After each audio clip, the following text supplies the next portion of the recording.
Straight talk from Israel. You're listening to Israel News Talk Radio.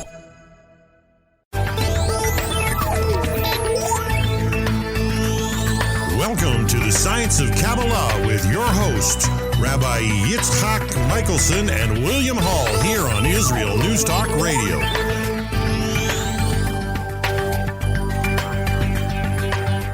And we are back with another episode of the Science of Kabbalah here on IsraelNewsTalkRadio.com. This is Rabbi Yitzhak. This is William Hall. How are you today, brother? I am doing well. We are trying to stay cool as usual here in the middle of summer here in Israel. That sometimes can be very difficult, for sure. And I'm sure it can be difficult in Texas as well, in Kingsland. Indeed. Hottest week last week, I think, so far. So I think with the heat index, it might have been 110 or 12. I'm not really sure. Wow. No, it felt like about 300. So I want to talk about something more positive than the heat and all of the craziness that we've been talking about over the last several weeks, and that's the fact that we came out of this time of the 3 weeks from the 17th of Tammuz to the 9th of Av, which is a time of great mourning in Judaism. And now we're coming into Tu B'Av. Tu B'Av being the 15th of Av, the 15th day of the month of Av, which is a full moon. And we have other full moons that take place on holidays, but Tu B'Av is really not a well-known holiday. A lot of people listening, unless they're really connected to Judaism, they would know what Tu B'Av is, but I'm sure a lot of people don't know, and they might get it confused with, let's say, Tu B'Shvat, which is a completely different holiday. So I want to talk about Tu B'Av because people that do know about Tu B'Av, William, sometimes consider it like sort of like Purim. You know how Purim, sometimes people think that Purim is like the Jewish version of Halloween? Right. So Tu B'Av, in a secular sense, is kind of seen as Israel's Valentine's Day. Oh, interesting. Because it's a time of shidduchim, when people are looking for matches, and when people have weddings. It's a time of great joy. It's usually a holiday connected to love.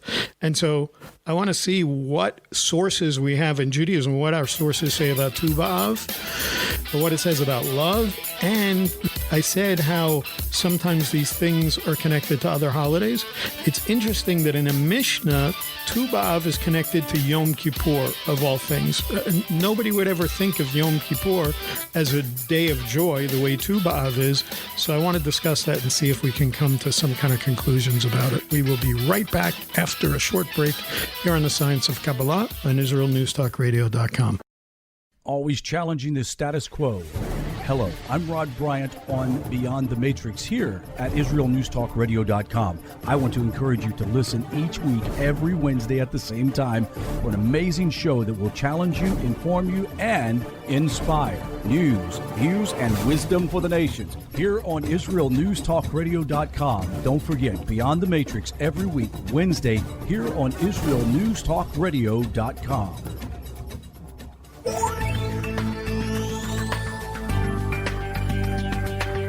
Welcome back to Science of Kabbalah with Rabbi Yitzhak Michelson and William Hall, here on Israel News Talk Radio. Welcome back to the Science of Kabbalah here on Israel News Talk Radio. News Talk Radio. How about that, huh? That's a new one for you. So learning things new.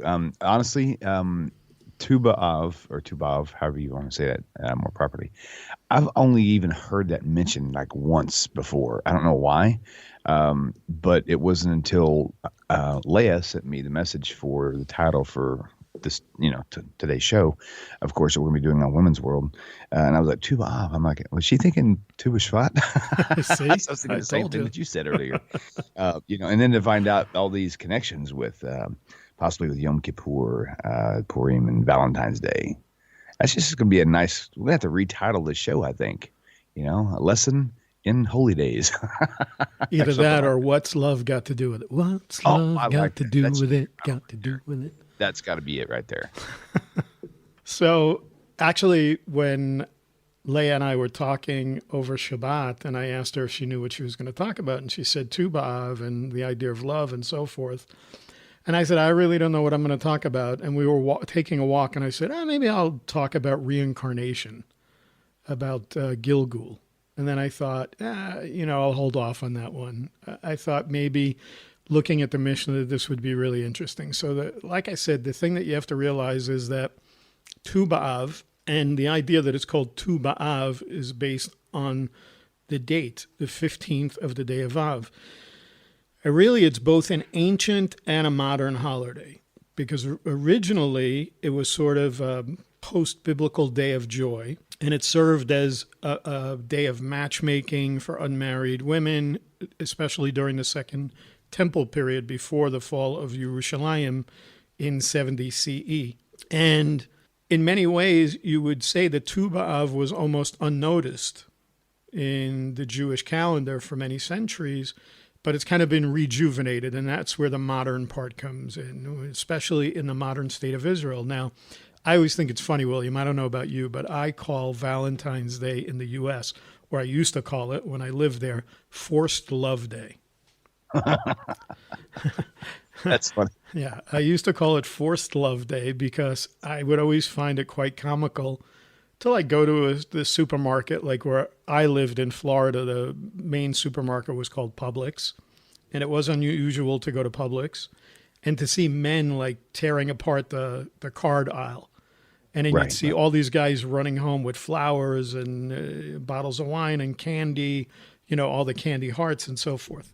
And I would think to myself, are these things that these guys do all year, or is it just this one time a year? Now, what's funny is in modern Israel now, that could be very true in the next couple of days. Like if I were to walk up to Rehov Yerushalayim, which is Jerusalem Street, which is the street here in Tzfat that circles the old city where all our shops and restaurants and bakeries, so forth are on, where most of our shopping is, it would not be unusual for me to see guys running around with balloons and flowers and candy and everything else on Wednesday for Tu B'Av. So it kind of has the ancient component to it, and then it has the modern component. Is there an iconic figure like our little cherubs with the bow and arrow? No, there's really no symbol for it. We don't have that kind of symbolism, and of course, according to Tanakh, you're not allowed to make any kind of images. So that would be something that would be forbidden within Judaism. You really wouldn't see that kind of thing. There really is no way to really figure out when or how early Tu B'Av actually began, because the first time we see a mention of it is in the Mishnah, and the Mishnah we know is something that was compiled at the end of the 2nd century, and so we see at the beginning of the Mishnah, in this particular Mishnah related to it, it says, Amar Rabban Shimon ben Gamliel, Lo hayu yomim tovim liyisrael, kachamisha asar ba'av uchyom hakippurim. That there were no happier or better days for the people of Israel than the 15th of Av and Yom Kippur. That's what he says in the Mishnah. So there's... Okay, let me ask you a question.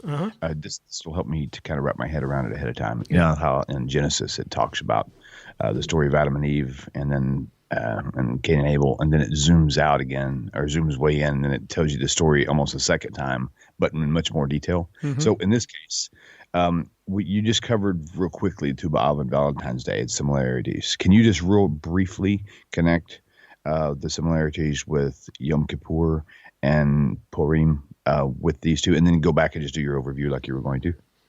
So you mean in how where would there be a connection between Yom Kippur and Tu B'Av?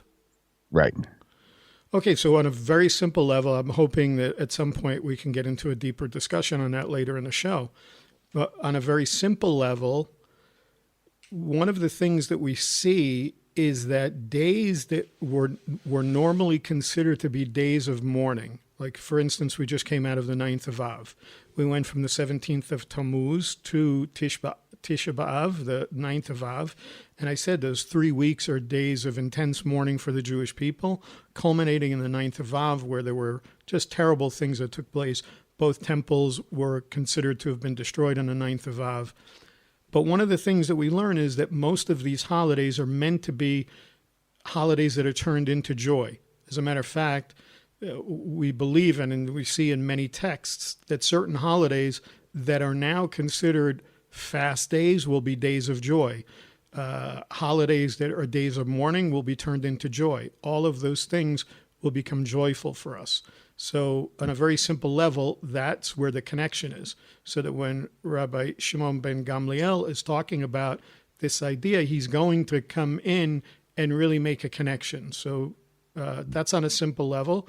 Hopefully we'll have enough time in the next couple of sections to get into a deeper explanation of what you're looking for in this, because that's really where I want to go with this. Okay, cool. That'll work.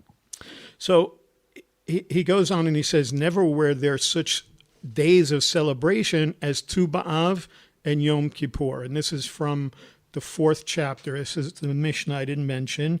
It's a Mishnah from the 4th chapter of Ta'anit. And Ta'anit is usually talking about fast days.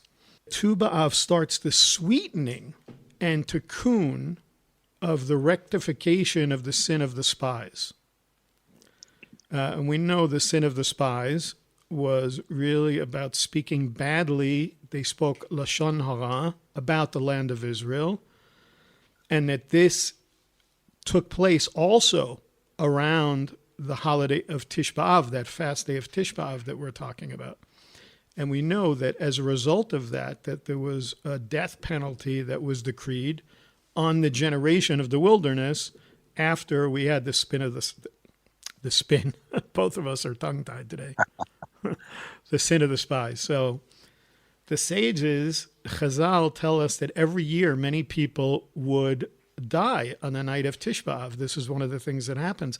And it's interesting because it's also believed that many people in that generation died on Tish B'Av. However, on Tu B'Av, which again is totally different, Tu B'Av is different than Tisha B'Av. Tisha, or Tisha in modern Hebrew, is the number 9. And B'Av, in Av, the month of Av. So Tisha B'Av is the 9th of Av. Tu B'Av is basically Tedvav, which is 15 B'Av in the month of Av.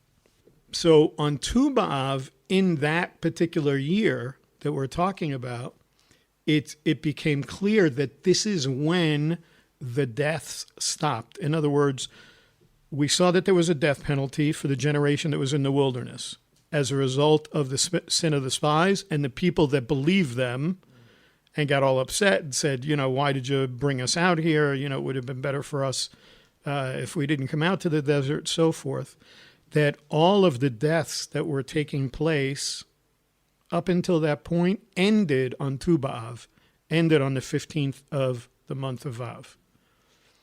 And this relates to Yom Kippur in that we request forgiveness at that time for the sin of the spies that caused destruction of the temple on Tish B'Av, around which all of this sin that we're talking about revolves. Because we have to remember that we have to make all the connections in our head. And I know sometimes it's difficult, but we have to make the connections not just to the dates, but what was happening during this time. We have to remember that this is a time when Moshe Rabbeinu went up on the mountain to meet with Hashem and to receive the Luchot, to receive the tablets, to receive the Torah. All of this was taking place while the people were by the mountain. So not only did we have the sin of the spies in the idea of entering to the land, but all of this is taking place just before that as well, when during these 3 weeks we have the breaking of the first Luchot with the Chet HaEgel, with the sin of the golden calf. And then we know that Moshe Rabbeinu goes up again for a second 40 days to receive the second Luchot, and he came down on Yom Kippur. So he had three periods of time for 40 days he was up overall? Seemed like I heard in the Midrash there was a third yeah, 40 there's from a Midrashic standpoint, yes, there's a, Oh. but I'm saying if we look at it strictly from the text, Gotcha. They were the two 40-day periods. Gotcha. Okay. So we're looking at this, then Tu B'Av and Yom Kippur are connected through what? Through the tikkun of the sin of the spies and the generation of the wilderness that caused the destruction of the temple. So that gives you a little bit better understanding of, and an answer to your question about what the connection is. The connection between Tu B'Av and Yom Kippur really comes about the idea of tikkun, this idea of repairing everything that took place, all of the sin that took place up until that point, and specifically with the sin of the spies. We're going to have to go to a break, William. When we come back, we're going to talk more about this and see if we can make some more connections and talk a little bit more about this holiday and love and what the Mishnah says. So stay with us. We'll be right back here on the Science of Kabbalah on IsraelNewsTalkRadio.com. Shalom, everybody. Making a difference often takes just one moment and one person at a time. I am Orly Benny Davis, your show host on Israel News Talk Radios from Jerusalem with love. You'll be hearing people talking about politics, religion, social issues, and making a better tomorrow. Join me, Orly Benny Davis, for God and Country. From Jerusalem with love. Wednesdays on Israel News Talk Radio. Psalm 23, the Lord is my shepherd, I shall not want. Did you know this psalm and many others were composed by a Jewish shepherd and musician who later became a king? Would you like to know some of the inner meanings of psalms to help you connect with God and strengthen your soul? An exciting and easy-to-read book is now available which will help you do just that. Software for the Soul, Psalms for Everyone, available on Kindle, Audible, and Amazon.com. Software for the Soul. Modesty at the beach? It isn't just about body image. It's about feeling good. Modest swimsuits, so we don't get burned by the sun. So we won't get ogled by strangers. So we'll feel free to express ourselves without the need to expose ourselves. Let Marcy Modest help you to cover up what you want, how you want. Made in Israel. Visit marcymodest.com. That's MARSEA modest.com. And get a 10% discount on your first purchase. 2 new shows on Israel News Talk Radio. The return of the Jewish people to the land of Israel was prophesied in the Bible thousands of years ago and is coming true today. Shalom. Join me, Josh Wander, on Israel Unplugged. Listen in as we delve into the spiritual and physical aspects of the Jewish return to Zion. We'll discuss the biblically mandated, historic, and of course practical understandings of this incredible transition from exile to redemption. That's Israel Unplugged, every Monday on IsraelNewsTalkRadio.com. How did a nice Jewish girl from Delaware end up living in Israel? Shalom, I'm Natalie Sapinski. Join me on my show, Returning Home. Meet different people who have moved to Israel. Hear their personal stories, their highs, their lows, and everything in between. Each week, we talk to experts on immigration and the process of moving to Israel. Listen to Returning Home every Thursday, only on Israel News Talk Radio.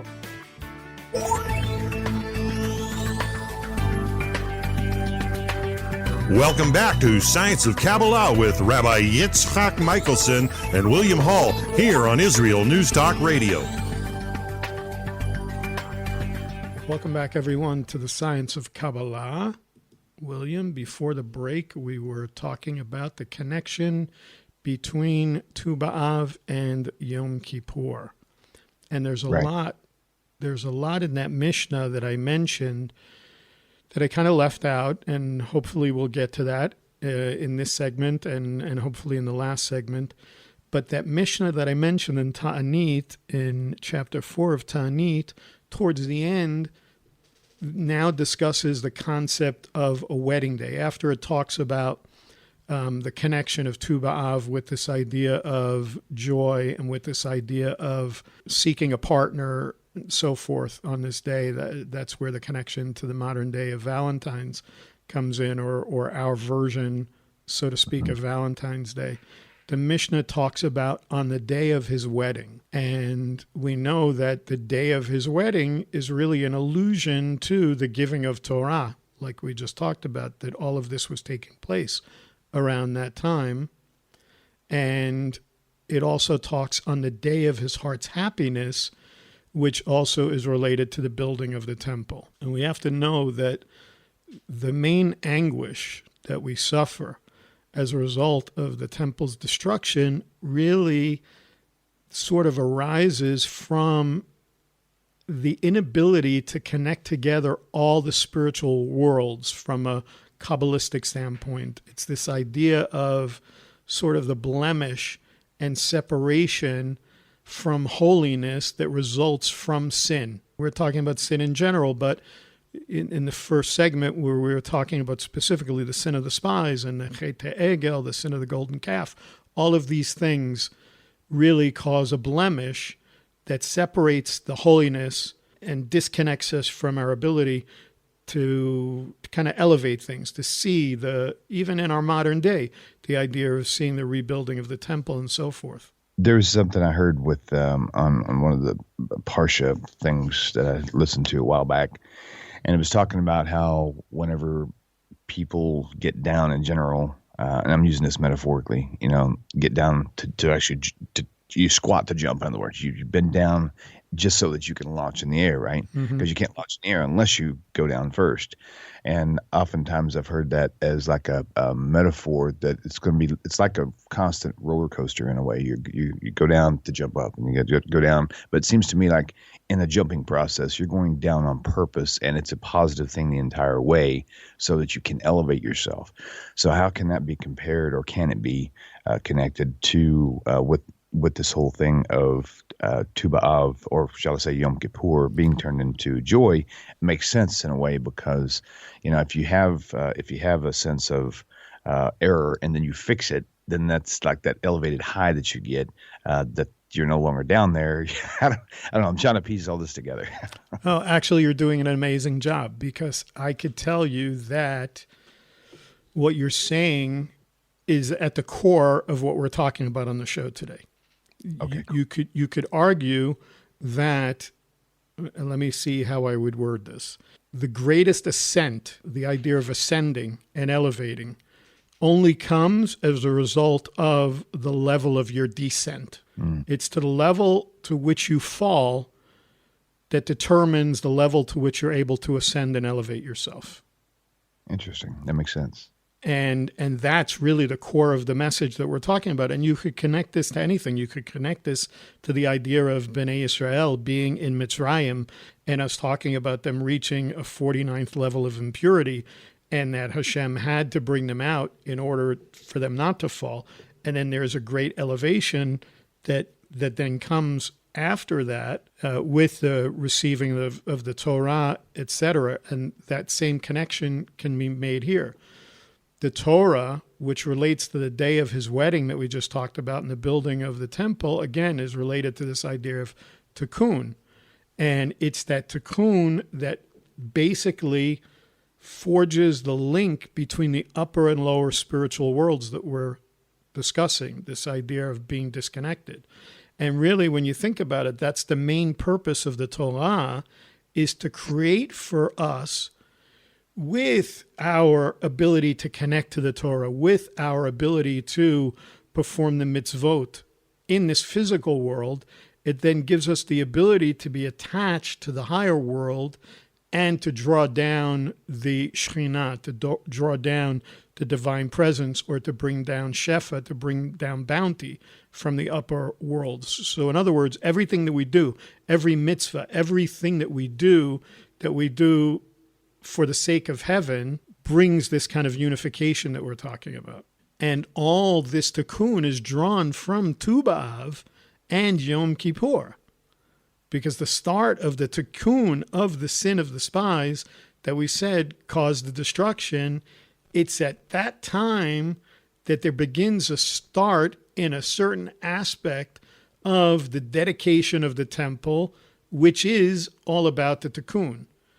And this also connects to a statement in the Gemara in Ta'anit, 31a. We spoke about the Mishnah, Ta'anit, chapter 4. This is Ta'anit 31a, where it states that permission was granted to bury the slain of the city of Beitar on Tu B'Av. Now, that's really connected to what was also going on at a later period of time.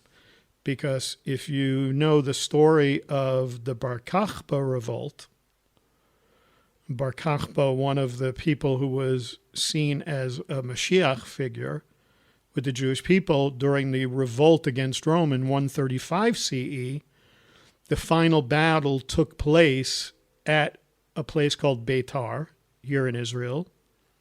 And that was many of the people of Beitar that were part of that battle were slain in that.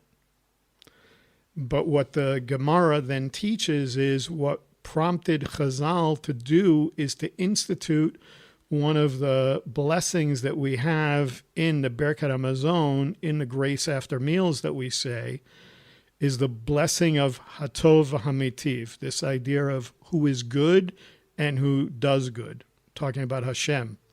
And we've talked on a previous show where Rabbi Nachman teaches that in this concept of the tension that exists between two sides, between the right and the left in Kabbalah, like the idea of Chesed and Givurah, Chesed being related to the name Yud Kei Vav Kei, the holy name of Hashem, and the left side being Gevurah, which is related to strict judgment, and it related to the name Elokim, that he says that Yud Kei Vav Kei, we have Yud Kei Vav Kei and Elokim, and we have the concept of Baruch Dayan HaEmet, blessed is the true judge, which usually we say when somebody passes away. But then there's also Hatov V'Hamitiv, who is good and who does good. And Rabbi Nachman says that we have to get to a point in our lives where we make no distinction between the two, that we take everything that happens in our life for good or for bad, and we say either Baruch Dayan HaEmet, blessed is the true judge, or Hatov V'Hamitiv, who is good and who does good, and we don't see a distinction between the two. We don't necessarily try to automatically classify everything every mistake as just bad and that's it, but an opportunity to jump, basically. An opportunity to jump, to see our descent as an opportunity to elevate, to ascend. That's probably, it sounds like a very easy formula to follow. The difficult part is putting it into practice. Right. Because at the end of the day, we all go through things. We all have some kind of tzorot. We have some kind of trouble that's going on in our life. To say that we can look at our trouble and say, oh, I'm going to say Hatov V'Hamitiv, who is good and who does good, and not see a distinction between the strict judgment of Hashem and the chesed, the loving kindness of Hashem, is easy to say, but this is why we do the show. We do this show not to just encourage the people that are listening, but we do the show to encourage ourselves. Right. First and foremost. So when we go back to this idea of these people that were dying during this battle in Beitar, it says that this day signaled the halt again of the death of the generation of the wilderness that again had caused the destruction of the temple and the subsequent separation of the spiritual worlds that we talked about, that impeded the ability to draw on what's called He'arat Haratzon. He'arat Haratzon can be translated as sort of the illumination of desire, or you could say the deepest will of the soul. And that's where you'll see that I have in my notes, if I were to show you my notes right now, William, the very next thing I have written here says you could say that there has to be a great degree of descent in order for there to be a greater degree of ascent. Awesome. So exactly what you asked me about, just put in different words. Gotcha. Very good. So at the end of the day, what we're saying is Hashem caused the events to transpire on Tu B'Av when the tikkun of the generation of the wilderness began. And it was on that date that permission was granted to bury the slain of Beitar, prompting the institution of that blessing by our sages, Hatov V'Hamitiv, in that Birkat Hamazon that then corresponds to the drawing of this Ha'arat Haratzon, this illumination, or the deepest will of the soul that we're talking about, really connecting at the deepest level of our soul. We're going to have to go to a break. When we come back in the final segment, we'll see how we can wrap this whole thing up on Tu B'Av and what's love got to do with it. Stay with us. We'll be right back here on the Science of Kabbalah on IsraelNewsTalkRadio.com. You're listening to Israel News Talk Radio. This is Shai Ben-Tekoa, and each week I'll be webcasting to you from Judea, origin of the word Jew, a people besieged and beleaguered in every generation. Nazi Germany's but a memory, but in its place the world invented the phantom Palestinians as this generation's internationally authorized Jew killers. Tune in for a different slant on life in Israel, Phantom Nation, every Monday. Hi, I'm Rabbi David Aaron. The soul basics are the most profound, the most essential, and yet often the most neglected in our education. Join me for Soul Talk on Israel's News Talk Radio and discover the secrets to love, spiritual growth, and personal power.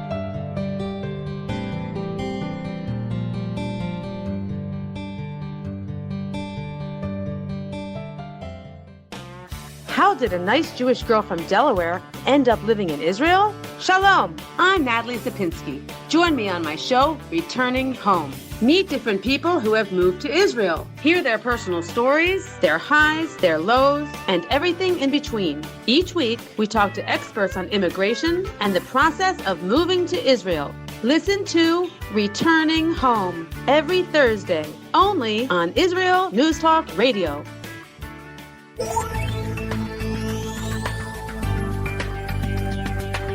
Welcome back to Science of Kabbalah with Rabbi Yitzchak Michelson and William Hall here on Israel News Talk Radio.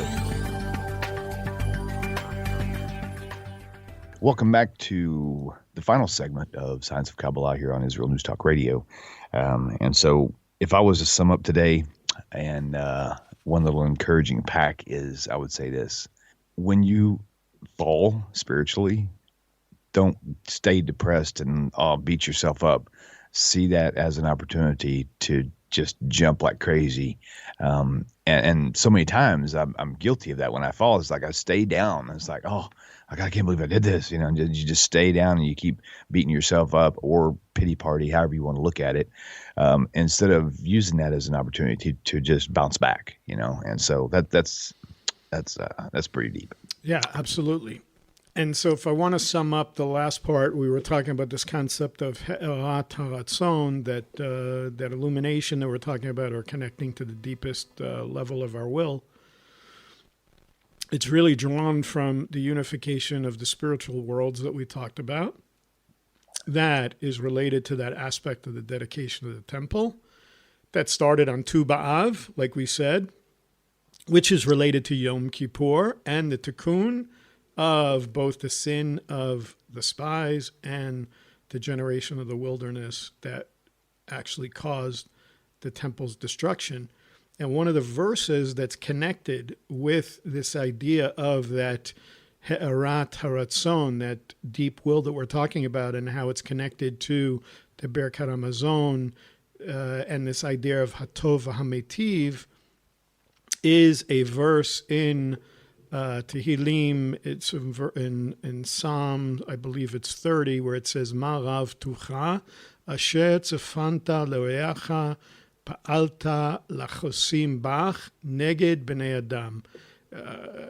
The first part of the verse basically says, how abundant is your goodness, which you have laid up for them that fear you. And that fear that we're talking about is really an awe, or an awe of Hashem. And I could go into the whole connection with Yerushalayim, which has an interesting connection as well to this, because if you look at the breakdown of the word for Yerushalayim, you could say it's from the root Yeru, which means awe, and Shalem, which means complete. The idea of having complete awe in Hashem. And then the second part of the verse basically says, which you have wrought for them that take their refuge in you, in sight of the sons of men. So going back on this idea of Tu B'Av, the date when the generation of the wilderness ceased to die, like we said, they stopped dying on this 15th of Av, there starts a certain spiritual illumination related to the dedication of the temple, which causes the effect of drawing down this He'arat HaRatzon, this illumination of that deepest part of the will. And that really is what corresponds to that blessing that we're talking about of Hatov HaMeitiv that was instituted when permission was granted to bury the slain of Beitar. Thus, permission was granted specifically on this date, Tu B'Av, since everything is all connected. Everything's connected here. And then we go into that Mishnah. I want to go back to the Mishnah because we read further in the Mishnah that I quoted at the beginning from Tanit chapter 4. And it says, since on these days the daughters of Israel or the daughters of Yerushalayim go out dressed in white and dance in the vineyards, what were they saying? Young man, consider whom you choose. Related to the idea of who they're going to choose to be their wife. It says, on these days, the daughters of Jerusalem would go out in borrowed white garments in order not to shame anyone who had none. And all these garments required mikvah or tefillah to be immersed. And the daughters of Jerusalem come out and dance in the vineyards. And then it says, what would they say? Uma hayu omrim, what would they say?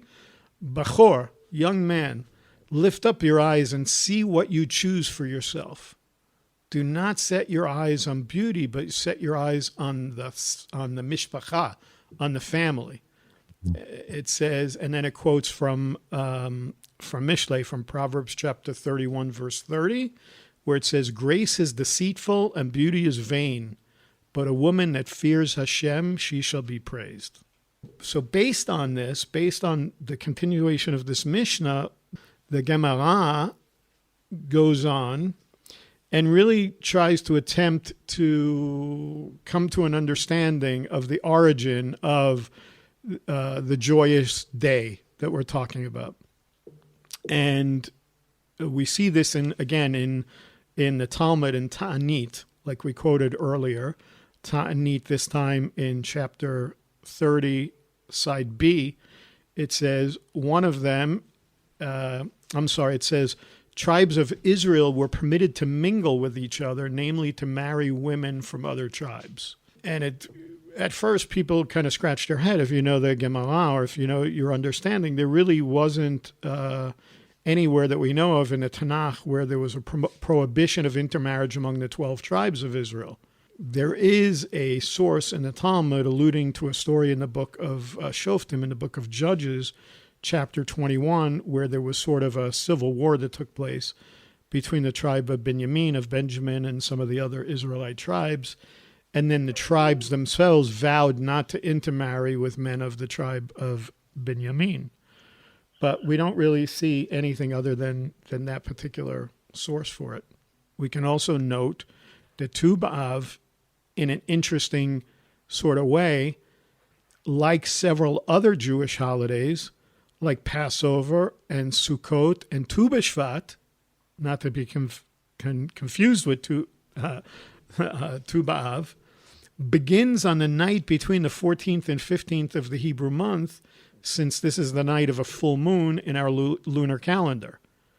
So it's interesting that there's a connection made in the Mishnah between Tu B'Av and Yom Kippur, but yet not a connection to Passover and Sukkot that also take place between the 14th and 15th on a full moon.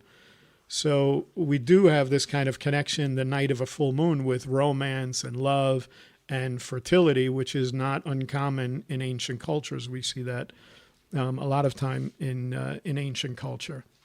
But as we said, there's the modern connection as well, because in recent decades we see kind of Israeli civil culture promoting festivals of singing and dancing on the night of Tu B'Av. We see that there are the entertainment and the beauty industries usually work overtime on this date, although not so much this year. I said I was going to try and stay away from COVID and Corona, in this show, but it's hard not to make that connection. But it has no legal status as a holiday. It's sort of a regular work day. There's no restrictions. The Israeli Rabbanut, they haven't added any liturgy, anything to our services. We don't have any special services. There are no specific religious practices. And there's really a gap between Israeli secular society and the Orthodox Rabbanut. And I don't think we'll ever see, really, we will at the time of Mashiach, but before that, I don't think we're really going to see this kind of come together. We're still going to have that sort of tension that goes on when we talk about the right and the left. And I'm not going to say which one is right and which one is left in this case. But I think we're still going to see that tension that takes place here. Yeah, we go from what's called Bein HaMetzarim, those 3 weeks that I talked about. Bein HaMetzarim is called the narrow straits, in between the straits, so to speak. And now we're in what's called Bein HaZmanim, a between time. It's a time in Israel where we're getting to Tu B'Av, and we also have a lot of people traveling during this time because in a regular time when there wasn't any kind of restrictions or lockdowns or anything, we have the yeshivot, all the yeshivas are closed, so people are on break and they do what's called tiul. They go on vacations, and we see a lot of people come up to Tzfat during this time, for instance. So a lot of people here this week after Tish B'Av, because it was Shabbat Nachamu, the Shabbat of comfort, where we read Nachamu, Nachamu Ami, comfort, comfort my people, in the Haftarah. So you see all the more surprising that just 1 week after Tish B'Av comes an especially joyous festival. The full moon of Av brings us to B'Av. And really, I think we need to take back this holiday and elevate it from its descent. We have to take it out of this concept when you were talking about kind of getting down in order to jump, in order to elevate. We need to do that. We need to take this back. It's kind of become, like I said, this more connection to a secular holiday where there really is no connection, and yet we see so many important connections that we just made from the Mishnah, from the Gemara, and different places. And it's worth noting the framing of the Mishnah where Tu B'Av is recorded. It's mentioned in the same breath as the most solemn day in the calendar, Yom Kippur, the Shabbat of Shabbats, the white fast, which is interesting because we wear white on that day. And what did I just read in the Mishnah? That the women would go out in their white clothes, and they would have to go out and go to tefillah, to this idea of, the garments being immersed. And so on this day, people traditionally wear kittles. In Ashkenazi Judaism, they wear white shrouds that similar to what we're buried in. The day is a day of joy as well as penitence, because when we have truly repented, we know that God forgives us. And then we leave the day lightened by our activities, and we return being able to continue really living our lives and elevating ourselves. And there really are a lot of similarities when we think about this. So I think really what we have to do is we have to reclaim Tu B'Av, the full moon that follows the 3 weeks of mourning that takes place 6 days after the blackest day in the calendar. And we have to remind ourselves that life has to continue, that joy must be part of our living, and that relationship with others matter, and the future is ours to create when we go down in order to elevate. Very nice. Urging message actually for today. Thank you. Thank you, everybody, for staying with us. As always, we'll see you next week, same time, same channel. Shalom. Israel News Talk Radio's chat room. Just click the orange button at the top of the IsraelNewsTalkRadio.home page, log in as yourself or an anonymous guest, and join in on the fun. You'll meet other listeners from all over the world who listen to Israel News Talk Radio, and you can make new friends. Israel News Talk Radio's chat room. It's the closest you can get to being in the studio with us. We love listening to Israel News Talk Radio. Where can you get the inside news on Israel? At Israel News Talk Radio, we're dedicated to sharing Israel's inside story with the world by providing our listeners with news on Israeli politics, current affairs, and Israeli Jewish culture. The Israel News Talk Radio homepage also provides you, the listener, with useful information at your fingertips, with scrolling news headlines, weather, currency exchange, Shabbat candlelighting times, and so much more. Our radio programming is always accessible and on demand. We operate absolutely free of charge for everyone, everywhere. If you love what we do, partner with us now by becoming an Israel News Talk Radio supporter. With your support, you'll be inscribed on our Israel News Talk Radio Wall of Fame. There's nothing like us in the world. Be part of something great. Israel News Talk Radio. Straight talk from Israel. If you love Israel News Talk Radio, then you'll love our Facebook page. We keep you up to date on what's happening in Israel, plus little surprise treasures that we don't share on the radio. Go now to follow us on Facebook. Just look for the Israel News Talk Radio Facebook page, and don't forget to subscribe and follow us by clicking on the like button. We post great stuff there that you'll want to share. Israel News Talk Radio on Facebook and Israel News Radio on Twitter. News, opinion, and more. You're listening to Israel News Talk Radio.